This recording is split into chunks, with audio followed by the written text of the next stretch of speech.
Padre nostro che sei nei cieli.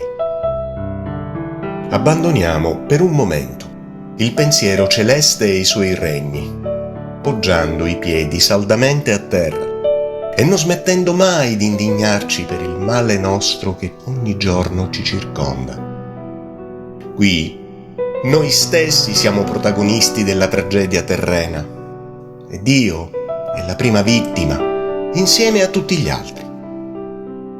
La domanda su quale sia lo scopo di Dio viene affrontata con profonda umanità, riconoscendo che Dio è per l'uomo. È lo spirito che ci lenisce, ci accarezza, ci conforta e ci sostiene nelle profondità dell'animo, luogo nel quale si manifesta l'incontro tra il divino che discende e l'uomo che si eleva, luogo di uno sguardo incrociato tra noi e Lui.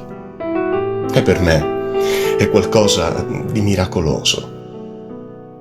Ciò ci spinge a considerare che Dio si riflette in noi stessi, fondendosi con le nostre anime e condividendo le nostre esperienze fino alla fine. Questa idea accentua la presenza costante e immutabile di Dio accanto a noi, di Lui che non ci abbandona mai.